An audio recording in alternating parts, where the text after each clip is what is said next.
मैंने किस्मत ऐसी पाई बनके लक्ष्मी तू है आई। मैंने किस्मत ऐसी पाई बनके लक्ष्मी तू है आई। तेरे आने से घर खिल गया ओ बिटिया, मिली तू तो सब मिल गया ओ बिटिया, मिली तू तो सब मिल गया।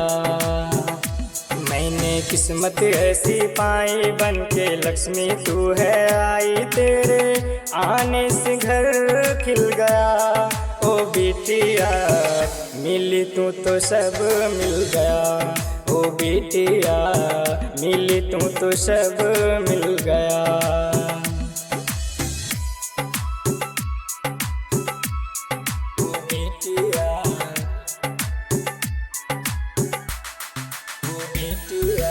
Music by Divilliers.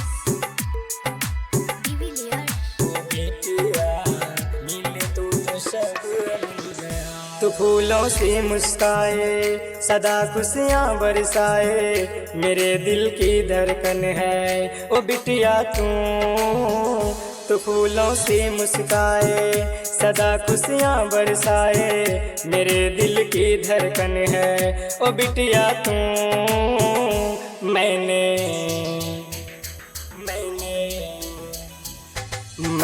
मन्नत थी ये मानी, घर में आए लाडो रानी। तेरे आने से घर खिल गया ओ बिटिया, मिली तू तो सब मिल गया ओ बिटिया, मिली तू तो सब मिल गया।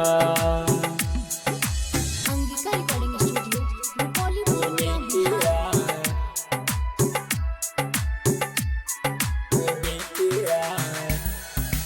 Music by Divilliers.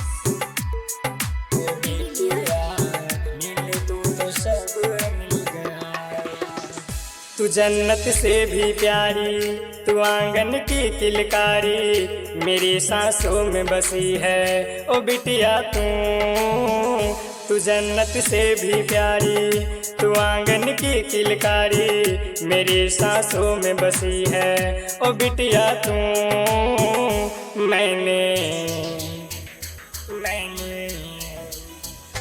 मैंने मांगा तुझको रब से, आई है तू घर में जब से, तेरे आने से घर खिल गया ओ बिटिया, मिली तू तो सब मिल गया ओ बिटिया, मिली तू तो सब मिल गया।